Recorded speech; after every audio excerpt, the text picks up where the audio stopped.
Hello everyone, स्वागत है आपके करियर क्लास में जहां पे आपको मिलती है सबसे बेहतर शिक्षा। तो बच्चों, आज हम लेकर आ गए हैं क्लास 9 का सेकंड चैप्टर पॉलिनोमियल्स। तो पॉलिनोमियल्स क्या है, कैसे सॉल्व करेंगे, क्या होता है, ये सब जानने के लिए इस वीडियो पे बने रहें। लाइक और सब्सक्राइब करना ना भूलें। तो मैं आपको एक बात बता दूं, खास तौर से रॉबर्टसन सोनभद्र के बच्चों की, कि जो भी ऑनलाइन पढ़ रहे हैं, अगर आपको अच्छे टीचर नहीं मिल पा रहे हैं जिसकी वजह से आप ऑनलाइन बैच ले रहे हैं, ऑनलाइन पढ़ रहे हैं, बेशक आप ऑनलाइन पढ़िए, कोई दिक्कत नहीं है। लेकिन अगर आपको समझ में नहीं आता है तो चाहे वो पीडब्ल्यू का बैच हो जाए, चाहे आप किसी भी पर्टिकुलर यूट्यूब चैनल का बैच अगर आप खरीद रहे हैं, बेशक आपको कम पैसे में मिलेगा। लेकिन अगर आप कंसिस्टेंसी के साथ नहीं पढ़ पा रहे हैं और आप चाह रहे हैं कि सेम वैसा ही एजुकेशन आपको फिजिकल क्लास में मिले, तो कैरियर क्लासेस आपके लिए लाया है सबका कॉम्बिनेशन। चाहे आप पीडब्ल्यू का बैच पढ़ लीजिए, चाहे आप किसी और टीचर का बैच पढ़ लीजिए, तो वो सारी चीजें आपको मिलने वाली हैं फिजिकल क्लासेस में। क्यों? क्योंकि मैं आपको हर बैच से जितने भी टीचर अच्छे पढ़ाते हैं, जैसे पीडब्ल्यू में 9-10 के मैथ ऋतिक सर पढ़ाते हैं, द बेस्ट टीचर, मैथ के सबसे मस्त टीचर। ठीक है, और भी बहुत सारे टीचर्स हैं, मैं तो इन लोगों को देखता रहता हूँ, बहुत अच्छा पढ़ाने का कला बहुत अच्छा है। तो मैं बता दूं कि वो सारी चीजें मैं भी देखता हूँ, वो सारी चीजें जिस तरह से या जो चीजें वो डिलीवर करते हैं, सेम वही चीज वही तरीका उसी वे में आपको मैं अपने लैंग्वेज में दूंगा, यानी आपके लोकल लैंग्वेज में। हो सकता है उनके कुछ चीजें आपको समझ में ना आती हो, तो आप उनसे डायरेक्टली ऑनलाइन बैच में, तो अगर डिस्कशन क्लास चल रहा है तो आप पूछ सकते हैं, लाइव में पूछेंगे तो उनके पास बहुत सारे बच्चे होते हैं, 10,000, 20,000, 50,000, लाखों की संख्या में बच्चे होते हैं, जो कि लाइव क्लास के दौरान वो सबका जवाब देना संभव नहीं है। तो आप बेशक उनको भी पढ़ते रहिए, लेकिन आप चाहते हैं कि आपके प्रॉब्लम का हर सॉल्यूशन, यानी हर प्रॉब्लम का सॉल्यूशन मिले, तो कैरियर क्लासेस रॉबर्टसन सोनभद्र आप यहाँ पे ज्वाइन करिए। आपको सारी चीजें, वो सारे प्रॉब्लम्स का सॉल्यूशन इन द क्लास मिलेगा। और लाइव क्लासेस कर रहे हैं तो वो भी अच्छा है, वो भी करते रहिए, उसको भी करिए, इसको भी करिए, अगर आपको टैलेंटेड बनना है। ठीक है, और सिर्फ ऐसे ही, क्योंकि लाइव बैच में देखिए प्रॉब्लम्स नहीं है, नॉलेज तो बहुत अच्छा मिल रहा है। जितने भी यूट्यूब पे टीचर्स पढ़ा रहे हैं, बहुत अच्छा पढ़ा रहे हैं। आज के समय में तो आपको एक तरह से मान लीजिए फ्री एजुकेशन मिल रहा है, लेकिन आप लेना नहीं चाह रहे हैं। लेकिन आप या आपके पेरेंट्स जो भी इस वीडियो को देख रहे हैं, अगर चाहते हैं कि आपका बच्चा सेम एजुकेशन, ऐसा ही एजुकेशन एक फिजिकल क्लास में उसे मिले जहां उसकी हर पॉइंट पर डाउट क्लियर की जा सके, तो career classes the best option in the Robertsganj. बाकी ऐसी चीजें आपको कहीं नहीं मिलेंगी। हमारे यहाँ भी आपको फिजिकल क्लास के साथ रिकॉर्डेड क्लासेस भी मिलेंगी। हमारा ऐप है, पर्सनल ऐप तो नहीं है, एजुकेट ऐप है, जहां पर आपको मैं लॉगिन आईडी हर क्लास का दे दूंगा। 9th में 9th का दे दूंगा, 10th में 10th का दे दूंगा, 6th में 6 का दे दूंगा, 7 में है 7 का दे दूंगा, 8 में है 8 का दे दूंगा। मतलब 6 to 10 मैथ और साइंस की मैं आपको रिकॉर्डेड क्लासेस, और अगर आप यहाँ पढ़ते हैं तो फिजिकल क्लास तो करेंगे ही, उसके साथ साथ मैं आपको रिकॉर्डेड क्लासेस भी दे दूंगा, जिससे आपको यह बेनिफिट होगा कि आप उसको रिवाइज कर सकते हैं, या रिवाइज करने के लिए अनदर चैनल का भी यूज कर सकते हैं। वो आपके ऊपर डिपेंड करता है आप कहाँ से देखना पसंद करते हैं, या आपको किसकी लैंग्वेज समझ में आती है। तो हमारा आज का जो चैप्टर है वो है क्लास 9th का चैप्टर पॉलिनोमियल्स, जो कि सेकंड चैप्टर है। तो चलिए स्टार्ट करते हैं, और आप अपने डाउट्स को क्लियर करिए। अभी सेशन स्टार्ट होने वाला है, न्यू सेशन के बच्चों के लिए ही खास तौर से ये है। अभी सेशन स्टार्ट भी नहीं हुआ, लेकिन मैं स्टार्ट हो गया हूँ। तो अभी भी अगर आप चाहते हैं कि क्लास ज्वाइन करना, तो आप क्लास ज्वाइन कर सकते हैं, एडमिशन ओपन है।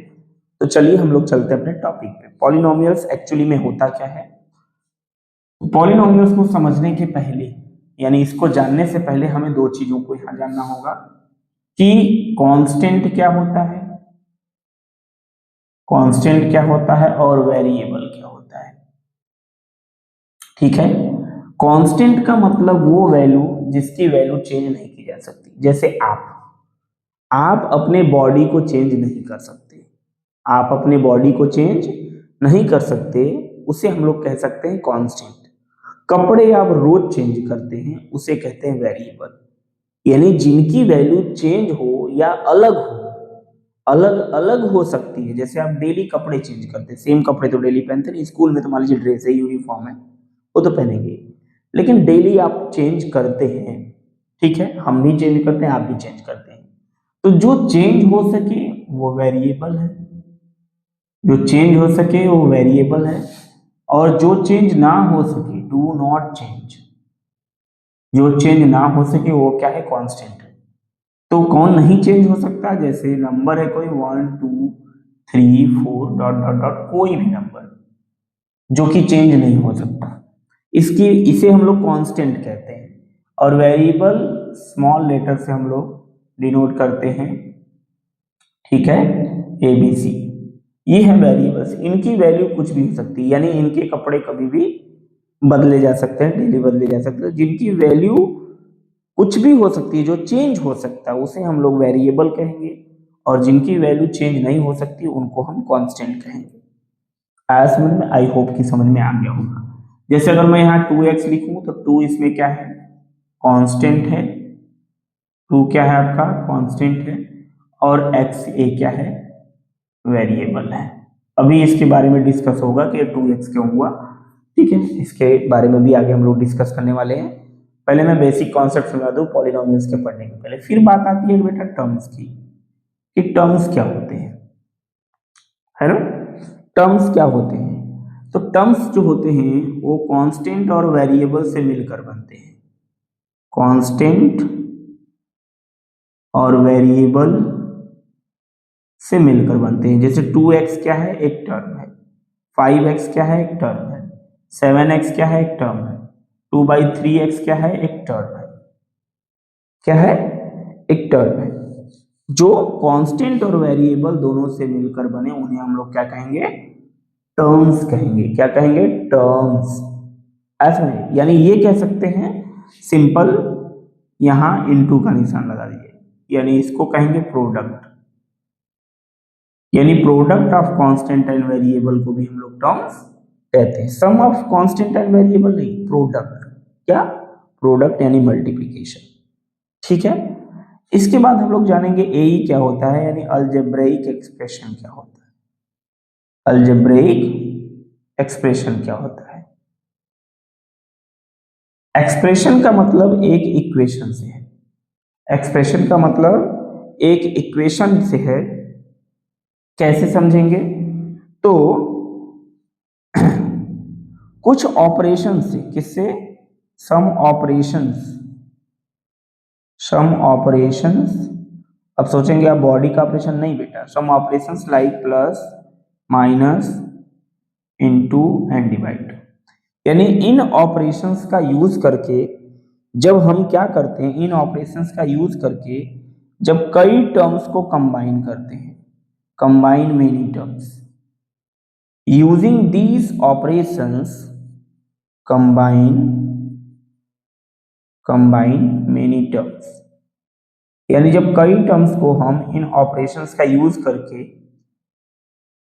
हम कई टर्म्स को ज्वाइन कर देते हैं, यानी कंबाइन कर देते हैं, तो उसे हम लोग कहेंगे अलजेब्राइक एक्सप्रेशन। जैसे 2x² प्लस 5x प्लस 3। तो देखिए इसमें एक टर्म, दो टर्म, तीन टर्म, यानी तीन टर्म को हमने इस ऑपरेशंस के हेल्प से क्या किया है, कंबाइन किया है।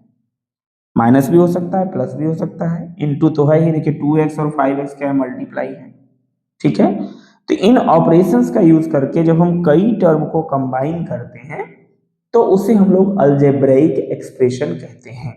और अलजेब्रा का मैंने बता दिया क्या मतलब होगा, कांस्टेंट और वेरिएबल के प्रोडक्ट से बनेगा एक टर्म, और कई टर्म को जब आप ज्वाइन कर देंगे उसे हम लोग कहेंगे अलजेब्राइक एक्सप्रेशन। और इसमें जो ये पावर होता है इसको हम लोग बोलते हैं एक्सपोनेंट। क्या कह सकते हैं आप इसको? एक्सपोनेंट, या पावर भी कह सकते हैं। इसको कह सकते हैं एक्सपोनेंट, या इसको आप पावर भी कह सकते हैं, या इसको आप पावर भी कह सकते हैं। आज समझ में यहां तक बातें क्लियर हुई? क्लियर हुई कि नहीं क्लियर हुई? यानी एक्सपोनेंट ऑफ पावर क्या है, जैसे फिर से एक लिख दूं क्लियर, 3x² + 5x - 3 अगर है तो ये जो पावर है, ये जो पावर है इसी को हम लोग एक्सपोनेंट या पावर कुछ भी कह सकते हैं। और ये क्या है? टर्म्स है। ये क्या है? टर्म्स है जो कि कुछ मैथमेटिकल ऑपरेशन से ज्वाइन किए गए हैं, जैसे प्लस, माइनस, डिवाइड, मल्टीप्लाई। उससे जब ज्वाइन करते हैं तो अलजेब्रिक एक्सप्रेशन बनता है। अलजेब्रिक एक्सप्रेशन में जो पावर होता है उसको एक्सपोनेंट या पावर आप कुछ भी कह सकते हैं। फिर बात आती है पॉलिनोमियल्स की, इसकी बात आती है पॉलिनोमियल्स की। अब बात यहाँ आ गई पॉलिनोमियल्स की, तो पॉलिनोमियल्स हम कहेंगे किसे? पॉलिनोमियल्स हम कहेंगे किसे?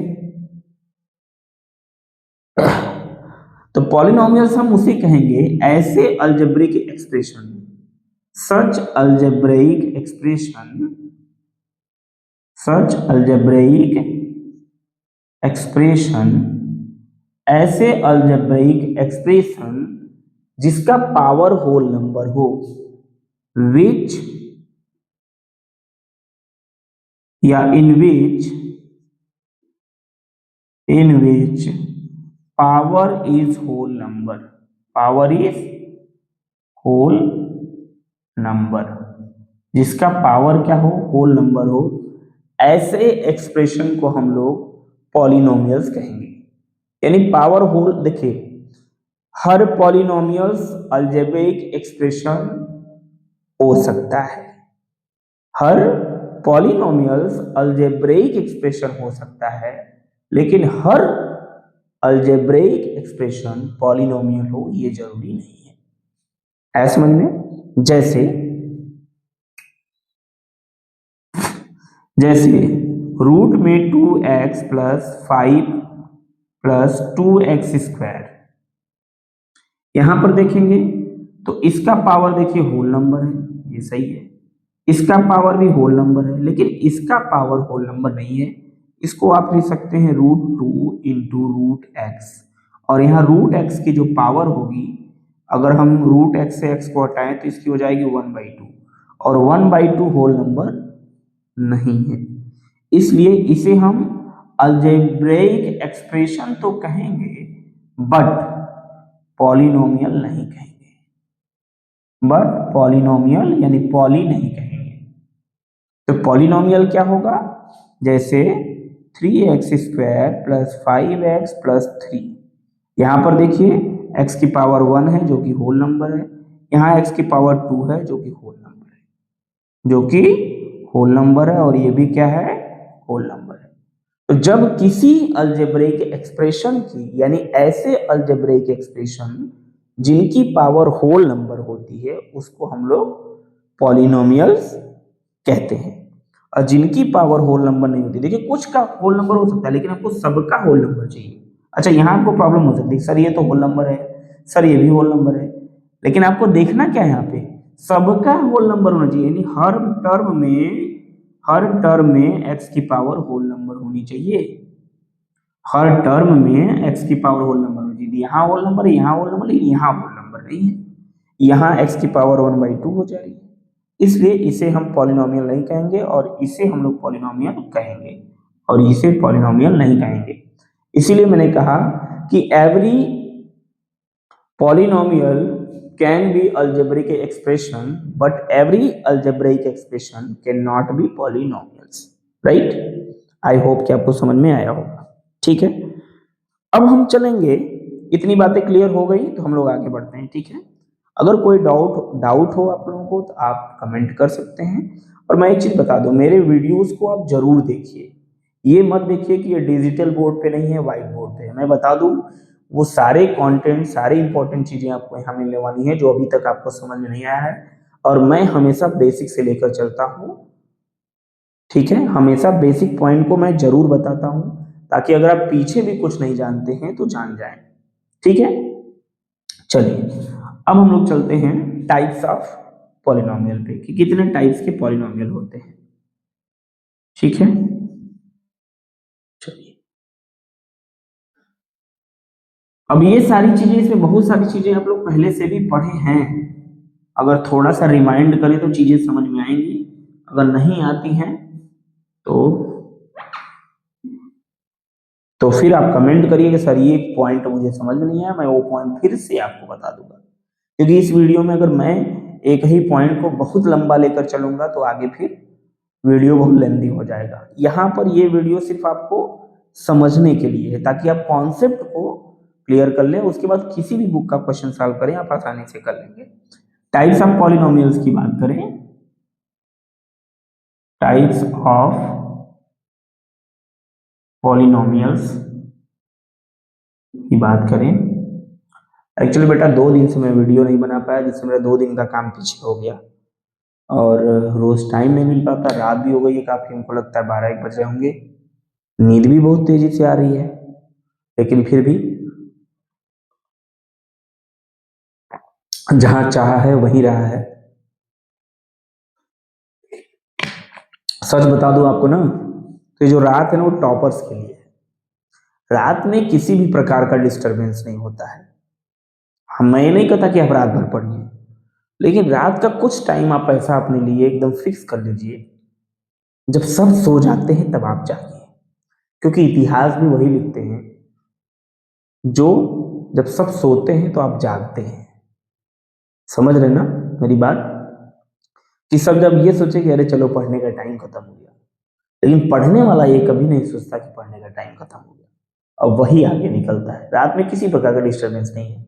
दिन में देखिए मैं भी पढ़ाता हूँ, बहुत सारी आवाज आती रहती है, साउंड्स आते रहते हैं, खट्ट खुट्ट होता रहता है, गाड़ी आती जाती पी पा बजता रहता है, लेकिन रात में है एकदम शांति, ठीक है। इसलिए मैं रात में 2-3 बजे तक काम करता हूँ, उसके बाद आराम से 8 बजे तक सोता हूँ, खूब पीपा हूँ, कोई प्रॉब्लम नहीं, ठीक है। तो देखिए पढ़ने के लिए एक शांत माहौल चाहिए, और शांत माहौल रात से अच्छा कुछ नहीं है। दिन में आप लोगों को स्कूल भी जाना होगा मैं मानता हूँ, लेकिन कम से कम रात का 2-4 घंटे तो आप निकाल सकते हैं, ठीक है। 2 घंटे दिन में सोइए, 6 घंटे रात में सोइए, 12 बजे तक पढ़िए। चलिए टाइप्स ऑफ पॉलिनोमियल्स की बात करें तो इसमें हम लोग 2 बेसिस पे देखेंगे। कितने बेसिस पे देखेंगे? 2 बेसिस पे। एक देखेंगे on the basis of terms, एक देखेंगे on the basis of terms, on the basis of terms, और दूसरा हम लोग देखेंगे on the basis of power of variable, on the basis of power of variable, power of variable या exponent कह सकते हैं। क्या कह सकते हैं? एक्सपोनेंट कह सकते हैं। बहुत ही शॉर्ट में समझाऊंगा क्योंकि इसके पहले आप सभी चीजें पढ़ें। टर्म्स के बेसिस पे बात करें, अगर एक टर्म है, वन टर्म है, जैसे 2x, तो इसको हम लोग कहते हैं मोनोमियल। क्या कहते हैं? मोनोमियल। टू टर्म है जैसे 2x + 4, इसको कहते हैं हम लोग बाइनोमियल्स। क्या कहते हैं? बाइनोमियल्स। अगर 3 टर्म्स है, अगर 3 टर्म्स हैं जैसे 2x² + 5x + 4 + 5x + 4, तो इसको हम लोग ट्राइनोमियल्स कहते हैं। क्या कहते हैं? ट्राइनोमियल्स कहते हैं। और 4 टर्म्स है, और 4 टर्म्स है जैसे 3x³ + 2x² + 5x + 4 है, तो इसको हम लोग क्वाड्रिनोमियल्स कहते हैं। क्या कहते हैं? क्वाड्रिनोमियल्स। तो ये किसके बेसिस पे हो गया बेटा? टर्म्स के बेसिस पे। अगर एक ही टर्म है तो मोनोमियल, 2 टर्म है तो बाइनोमियल्स, 3 टर्म है तो तो ट्राइनोमियल्स, और 4 टर्म है क्वाड्रिनोमियल्स। आई होप आ गया होगा समझ में। अब पावर के बेसिस पर अगर देखा जाए, किसके बेसिस पे? पावर के बेसिस पे। अगर पावर क्या हो? 1 हो, पावर क्या हो? 1 हो, जैसे 2x, x की पावर यहाँ क्या है? 1 है, कुछ नहीं है तो 1 है, तो इसको हम लोग कहेंगे लीनियर पॉलिनोमियल्स। क्या कहेंगे? Linear polynomials. अगर पावर 2 हो, पावर क्या हो? 2 हो, जैसे 2x², तो इसको हम लोग कहेंगे क्वाड्रेटिक पॉलिनोमियल। क्या कहेंगे? Quadratic polynomial. क्या कहेंगे? Quadratic polynomials. ठीक है। अगर पावर 3 है, पावर 3 क्या है? अच्छा, पावर से यहाँ एक बात आ रही है कि एक इक्वेशन में जैसे यहाँ पे लिखा 2x² प्लस 5x प्लस 3, तो यहाँ पे देखिए x की पावर 1 भी है, यहाँ x की पावर 2 भी है। तब यहाँ प्रॉब्लम आती है कि हम इसे क्या कहें सर, लीनियर कहें कि क्वाड्रेटिक कहें? तो हमेशा किसी भी इक्वेशन में आपको क्या देखना है? हाईएस्ट पावर देखना है। क्या देखना है?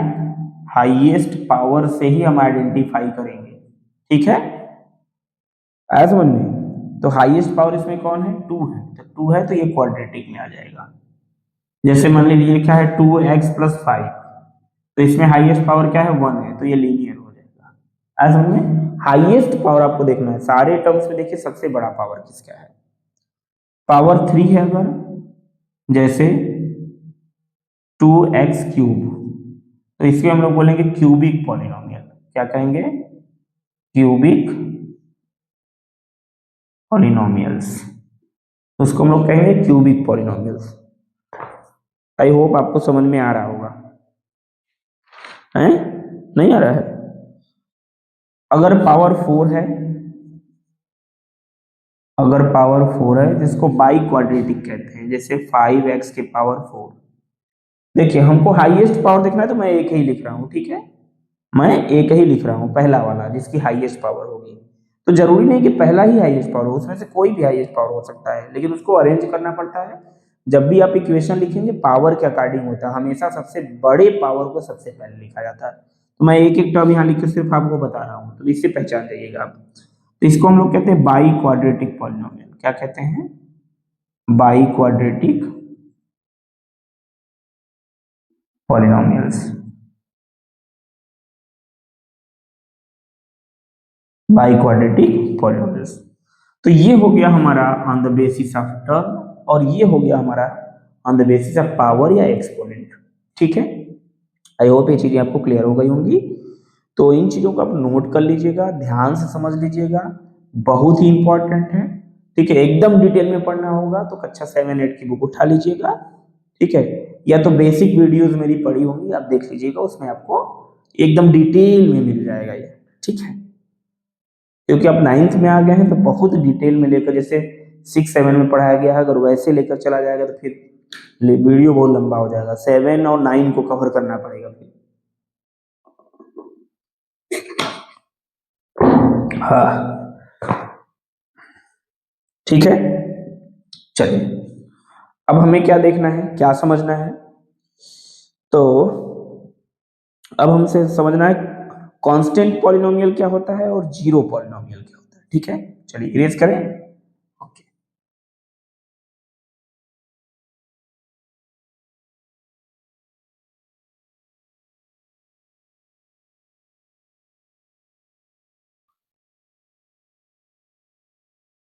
चलिए कांस्टेंट पॉलिनोमियल्स क्या होते हैं, जीरो पॉलिनोमियल्स क्या होते हैं?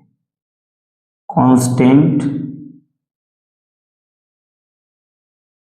पॉलिनोमियल्स क्या होते हैं? ठीक है, a polynomial containing one term consisting of non zero constant is called the constant polynomial. जिसमें नॉन जीरो कांस्टेंट हो, क्या हो? कांस्टेंट कैसे हो? Non zero. ठीक है, जैसे मान लीजिए -6 हो गया, 7 हो गया, 8 हो गया, 5 हो गया, इस ये क्या है? कांस्टेंट वैल्यू है इसकी।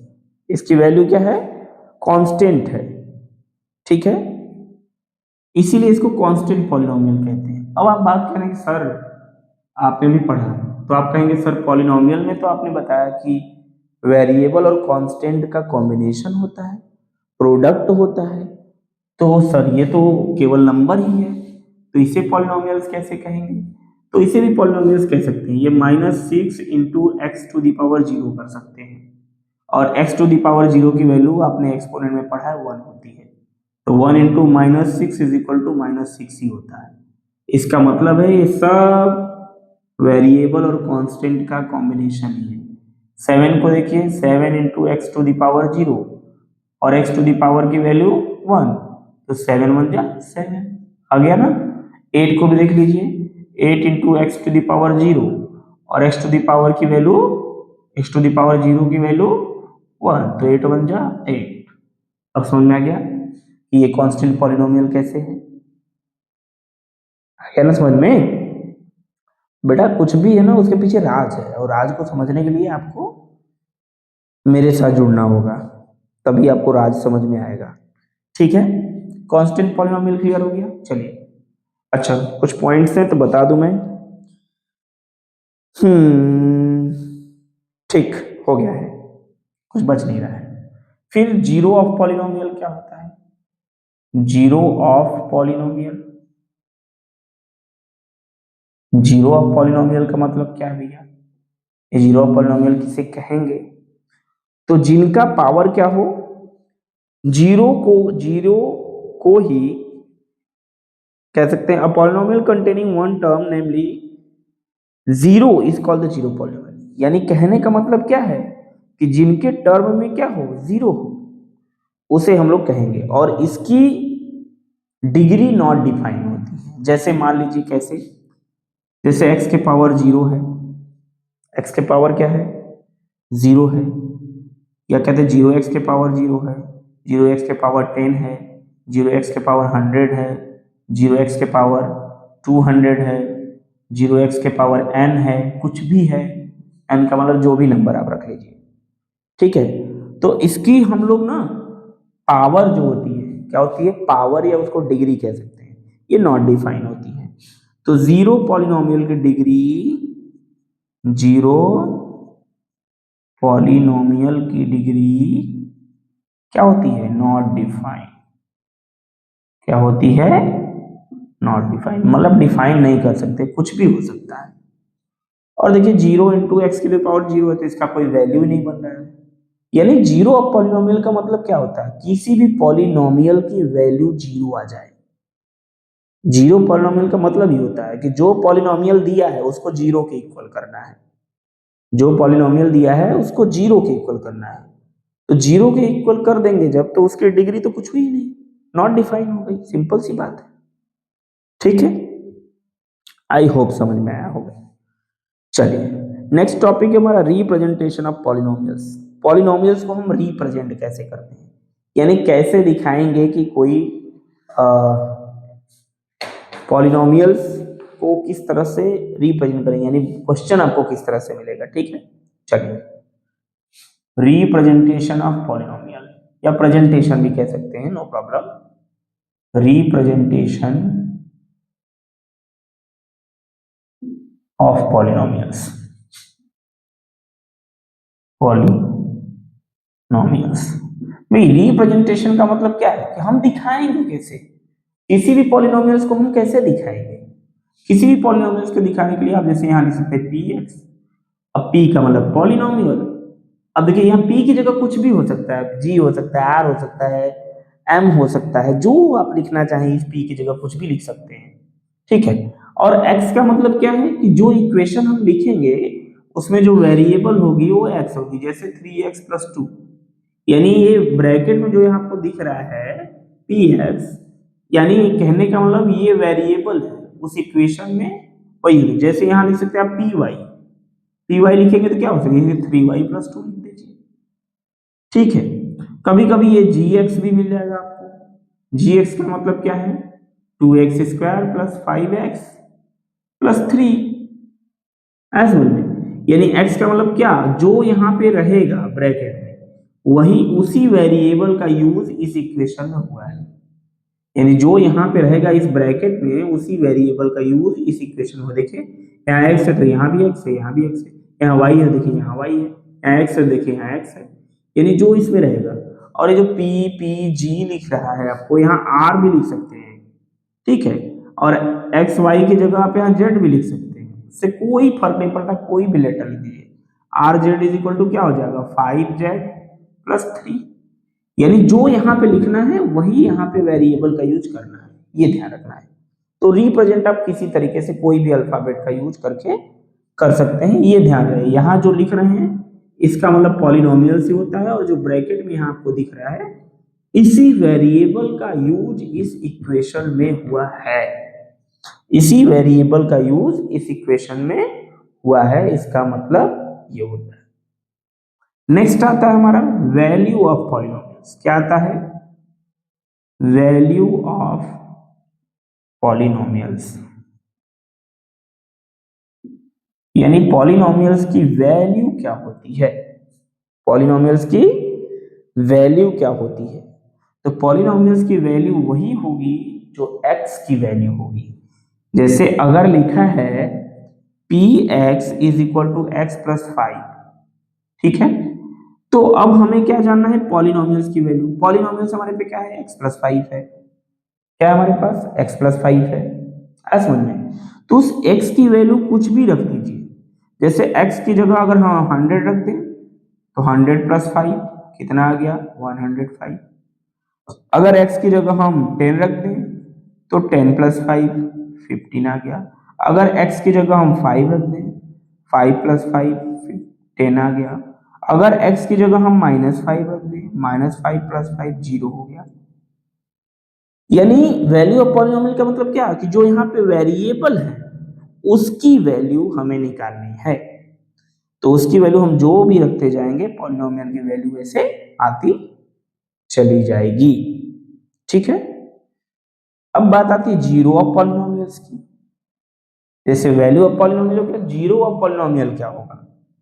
तो जीरो ऑफ पॉलिनोमियल का मतलब होता है, ये बोल ही रहा है, क्या बोल रहा है बेटा, zero of polynomial, zero of polynomials. और जीरो ऑफ पॉलिनोमियल का मतलब होता है कि जिस पॉलिनोमियल की वैल्यू जीरो के इक्वल हो जाए, किसके इक्वल हो जाए, जीरो के, जिस पॉलिनोमियल की वैल्यू जीरो के इक्वल हो जाए उसे हम लोग जीरो ऑफ पॉलिनोमियल्स कहते हैं। जैसे मान लीजिए यहाँ पे दिया है आपका px और यहाँ दिया है x-5, क्या दिया है x-5, और जीरो ऑफ पॉलिनोमियल का मतलब क्या होता है, जीरो ऑफ पॉलिनोमियल जैसे यहाँ पे लिखा है ax+b इज इक्वल टू 0, यहाँ पे x+5 लिखा है, तो यानी इस इक्वेशन को हमें क्या, x की वैल्यू हमें क्या करनी है, जीरो लानी है। यानी सॉरी, x की वैल्यू ऐसा हमें रखना है जिसकी वजह से इस इक्वेशन की वैल्यू क्या हो जाए, जीरो हो जाए, ठीक है। तो इसको सॉल्व करेंगे तो x+5 और किसके बराबर हो जाना चाहिए, जीरो के बराबर, किसके बराबर हो जाना चाहिए, जीरो के बराबर। जीरो पॉलिनोमियल का मतलब क्या कि जो भी इक्वेशन दिया है उसको जीरो के बराबर करना है। तो x इज इक्वल टू, अब 5 को यहाँ ले आइए तो जीरो हट जाएगा, यहाँ से यहाँ आ जाएगा, ये -5 है, ये +5 हो जाएगा। तो बताइए x की वैल्यू क्या आ गई, 5 आ गई। यानी x की वैल्यू अगर हम 5 रख दें तो इस इक्वेशन की वैल्यू, इस पॉलिनोमियल की वैल्यू जीरो हो जाएगी, हो जाएगी नहीं हो जाएगी। अब देखिए x की वैल्यू 5 आ गई तो x की जगह 5 रख दीजिए, और फिर -5 है -5 कर दीजिए, कितना हो गया, जीरो। देखिए इस इक्वेशन की वैल्यू जीरो के बराबर हो गई कि नहीं हो गई, यानी 5 - 5 इज इक्वल टू 0, और इधर जीरो के बराबर हो गई। इसका मतलब क्या है, जिस पॉलिनोमियल की वैल्यू जीरो के बराबर हो जाए, और जिस यानी वेरिएबल की वो वैल्यू, क्या कह सकते हैं, यानी वेरिएबल की वो वैल्यू जो इस इक्वेशन को जीरो के बराबर ला दे। जैसे x-5 है तो x की वो वैल्यू हमें फाइंड करनी है जो इस 5 के साथ मिलके जीरो हो जाए। तो ये -5 है तो x की जगह हम क्या रख दें, +5, तो जीरो हो जाएगा, ठीक है। जैसे एक और देख लीजिए, 2x+3 is equal to 2x+3। तो हमें क्या करना है, हमें लिखना, जैसे मान लीजिए पी एक्स हो गया, 2x+3 हो गया। अब हमें क्या करना है, इसको 0 के बराबर लाना है, तो यहाँ लिखेंगे 2x+3 इज इक्वल टू 0। तो क्या हो जाएगा, 2x इज इक्वल टू +3 इधर आ जाएगा, -3 हो जाएगा। फिर यहाँ क्या करेंगे, x को छोड़ देंगे यहीं पे, तो ये -3 और इधर आएगा ये 2 हो जाएगा, -3/2।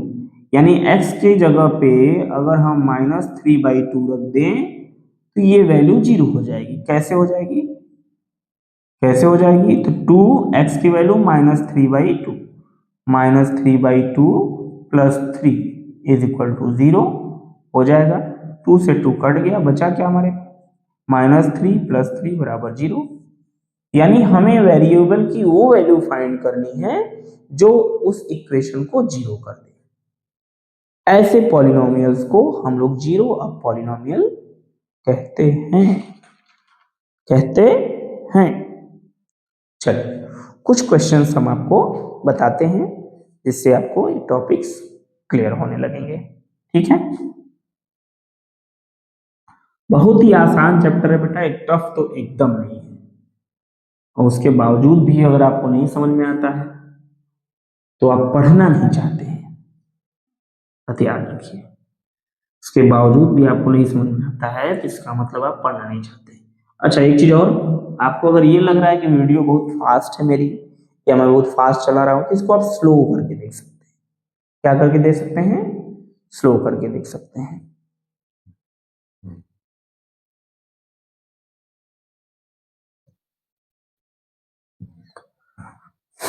तो कुछ क्वेश्चंस हम देख लेते हैं।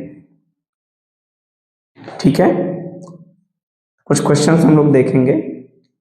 जैसे क्वेश्चन है हमारे पास, फाइंड द जीरोस, क्या है, फाइंड द जीरोस, यानी आप जीरोस फाइंड करें। देखिए 10th में भी आपको ये चैप्टर पढ़ना है, तो 9th में अच्छे से पढ़ लीजिए ताकि 10th में बहुत ज्यादा समस्याएं ना हो। जैसे मान लीजिए आपके पास क्वेश्चन दिया है, जो आपका पी एक्स है वो है x+2, क्या है, x+2। ठीक है, तो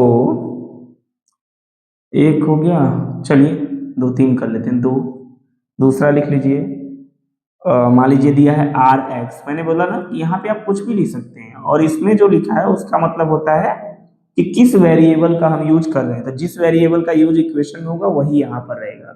और यहाँ पे आप कुछ भी P R C D M N O P कुछ भी लिख दीजिए, उससे कोई फर्क नहीं पड़ता, लेकिन पी एक्स जी एक्स और आर एक्स ये सब अक्सर आपको क्वेश्चन में देखने को मिलेगा, तो कंफ्यूज नहीं होना है। 5x+4 मान लीजिए, ठीक है। थर्ड हम लोग लिख लेंगे, मान लीजिए q लिख लीजिए, qx इज इक्वल टू लिख लीजिए, ठीक है, 3x-2। चलिए इसको सॉल्व कर देते हैं, क्या कर देते हैं, सॉल्व कर देते हैं। तो हमें क्या करना है, फाइंड द जीरोस। जीरोस यानी कहने का मतलब क्या, कि x की ऐसी वैल्यू जो इस इक्वेशन को जीरो कर दे, x की ऐसी वैल्यू जो इस इक्वेशन को जीरो कर दे। तो पहला अगर हम लोग सॉल्व करें तो हमारे पास है P x is equal to x+2, तो ये हो जाएगा x+2 इज इक्वल टू 0 के बराबर। ठीक है, तो x इज इक्वल टू 2 को इधर ले आएंगे तो हो जाएगा -2, यानी x की जगह अगर हम -2 रख दे तो -2 और +2 क्या हो जाएगा, 0 हो जाएगा। दूसरा देखिए क्या दिया है, rx is equal to 5x+4, तो 5x+4 इज इक्वल टू 0। अब यहाँ 5x रखिए, 4 को इधर ले आइए, तो इधर +4 है तो इधर आएगा तो -4 हो जाएगा। ठीक है, x को यहीं छोड़ दीजिए, इधर मल्टीप्लाई में 5 है तो इधर आएगा तो डिवाइड हो जाएगा, -4/5, यानी x की जगह अगर -4/5 रख दिया जाए, किसकी जगह, 5x की जगह नहीं, सिर्फ x की जगह, सिर्फ x की जगह अगर -4/5 रख गया है तो 5 से 5 कट जाएगा, बचेगा -4 और +4 क्या हो जाएगा, 0 हो जाएगा। तीसरा देखिए क्या लिखा है, लिखा है gx px लिखा है, px लिख लीजिए, कोई दिक्कत नहीं है।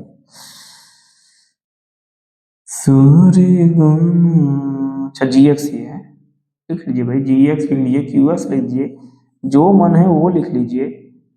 क्या है, 3x-2 ये हो जाएगा 3x minus 2 is equal to 0, 3x is equal to 2 इधर आएगा, माइनस 2 है प्लस 2 हो जाएगा, x इज इक्वल टू 2 है, इधर 3 मल्टीप्लाई में, इधर आएगा डिवाइड में हो जाएगा। यानी x की जगह अगर 2/3 रख दिया, जैसे 2/3 यहाँ रखेंगे तो 3 से 3 कट जाएगा और बचेगा 2 प्लस 2 माइनस 2 0 हो जाएगा। और एक आप कुछ आप भी सॉल्व कर लीजिए, ठीक है, कुछ आप भी सॉल्व कर लीजिए। और अब मैं क्या ही बताऊं, मुझे लग रहा है कि अब मुझे तो एक आध दो क्वेश्चन बच रहा है, ठीक है, उसको मैं करा दूंगा। तो मुझे बहुत जोर से नींद आ रही है क्योंकि बजने वाले हैं 2 और अब आगे चक्कर खा के गिर जाऊं, इससे अच्छा है कि मैं इस वीडियो को आगे कंटिन्यू करूंगा। और नेक्स्ट टॉपिक हमारा होगा रिमाइंडर थ्योरम, और रिमाइंडर थ्योरम के पहले हम लोग इससे रिलेटेड कुछ क्वेश्चंस करेंगे। यहाँ तक आप लोग तैयार रखिए और तब तक के लिए जय हिंद जय भारत। वीडियो में बने रहे, लाइक सब्सक्राइब करना मत भूलिएगा क्योंकि मैं आपको बैक टू बैक मैथ की एकदम ईजी क्लासेस लेकर आने वाला हूँ।